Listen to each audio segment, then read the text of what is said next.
Welcome to Between the Covers summer series where we put the spotlight on our South Florida authors. Hi, I'm Ann Bocock, and joining me is award-winning author Melody Maysonet. Her latest book is What We Wish For. Told through the eyes of a 15-year-old, it is a story of homelessness, addiction, secrets, and forgiveness. Melody, thank you so much for coming to me. I really enjoyed your book.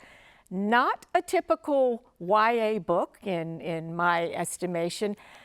This book would resonate with people of all ages, and there are some heavy topics. We have 15-year-old Leila. She's living in a homeless shelter with her mother, who is an alcoholic and jobless.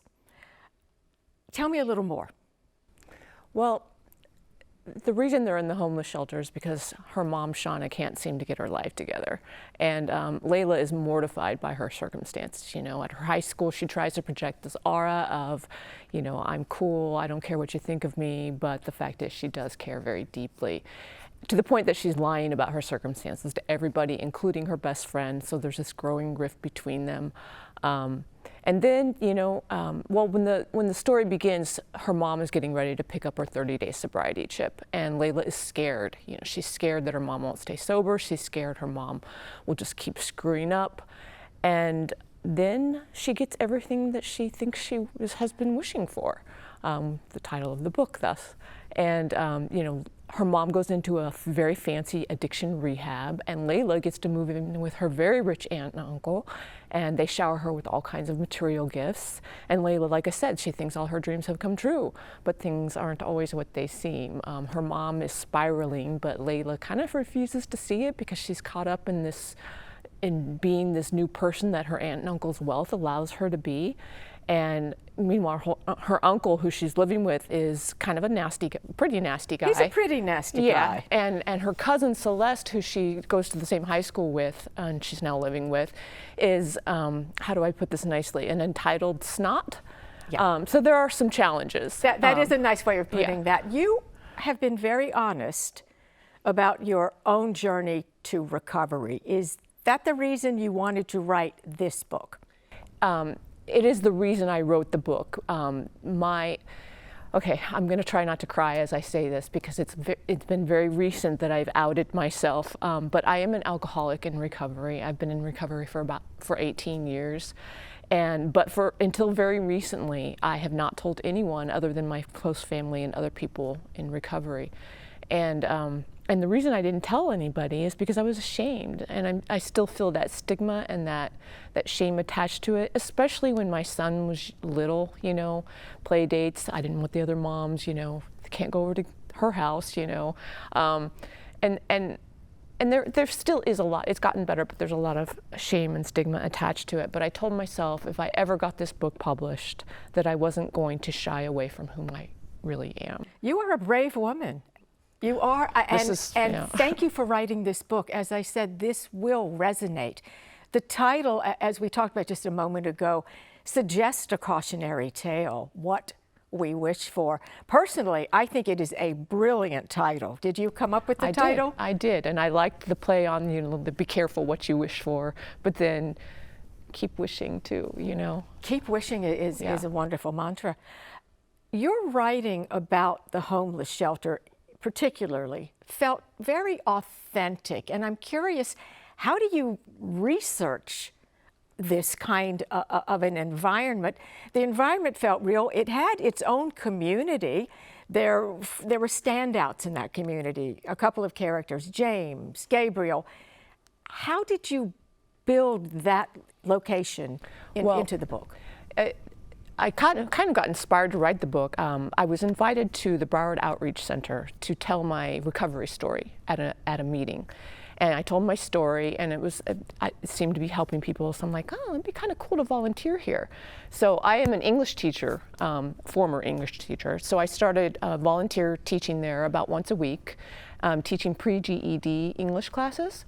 And so I did that for like more than a year. So I got to know, you know, how things ran. And the director of the shelter took a shine to me. He invited me to one of their weekly community meetings, and it's kind of like a pep rally. You know, he gets up and it's very inspirational, and they introduce new residents. And when I went to the meeting, there was a mother and her teenage boy there, and the kid's name was Gabriel. That's all I know about him. And Gabriel is a character in the book, but you know. And I got to thinking about this kid, you know, with his mom. He's like, what's his life like? Is he rooting for his mom? Is he ashamed? Do the kids at school know where he's living? You know, so that was sort of like what got me started on writing the book. I knew there had to be something in reality that you had witnessed, because it was that authentic. There are some tense moments in this book. There are some heartbreaking moments. But I want readers to know that there is this thread, this through line, this undercurrent of hope. Leila is so optimistic. Is that you? It's me in a wishful world. Leila is very much based on me. Like her, I grew up poor, and you know, things like notebook paper for school or hairspray were often considered luxury items. And my father was an alcoholic. I lived in an abusive household, so I was very insecure, like Leila. And like Leila, I wrote poetry to cope. That's always growing up. And I was told, just like Leila, by the head of the English department that it was too filled with teenage angst, which was a blow to my self-esteem, but I kept writing. So I guess I always did have hope.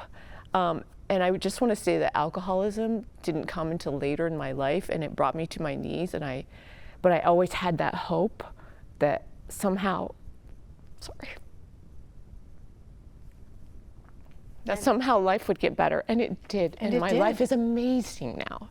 And that's kind of the hope that I want with this book too. Is like, you can go from way down here, but just keep trying. I felt the hope all the way through with Leila. Each chapter, it's interesting the way you crafted this. Each chapter begins with a poem by 15-year-old Leila, obviously written by you. Were they written specifically for this book? Most of them, I'm glad you asked that. Most of them were written when I was a teenager. I have like little journals at home, like 2 books of handwritten, you know, I wrote poetry all the time. And most of the poems that you see in the book are direct word for word poems that I wrote when I was a teenager.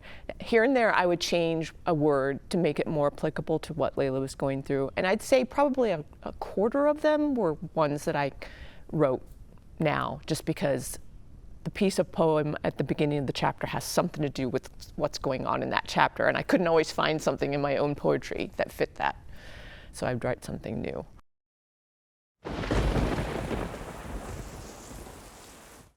You said you had a challenging childhood. I'm curious, did books help you at all? And what did you read as a child? Books saved me. Oh my gosh. I was drawn to books that had, you know, disturbing plots and disturbed characters, dark, because that's the, you know, I dealt with, you know, abuse, physical abuse, sexual abuse in my, you know, with me, my sisters, and my mom, and it was not a good. But reading gave me that, like, oh, this is what a normal family looks like, or wait, they're going through something too, and they come out the other side, and it's okay, you know. I always wanted to be a writer, and I think that's why I gravitate toward writing like dark issues-driven books, just because I want people to know that, you know, whatever it is you're going through, you can come out the other side, because that's what books did for me. Addiction does not stop with the addict, and it's very clear in your book. It hits the entire family hard. This book will really be help to young people who have family members battling addiction. The book is What We Wish For. Melody Maysonet, I want to thank you so much for sharing your time. It's my pleasure. Thank you. I'm Ann Bocock. Please join me on the next Between the Covers.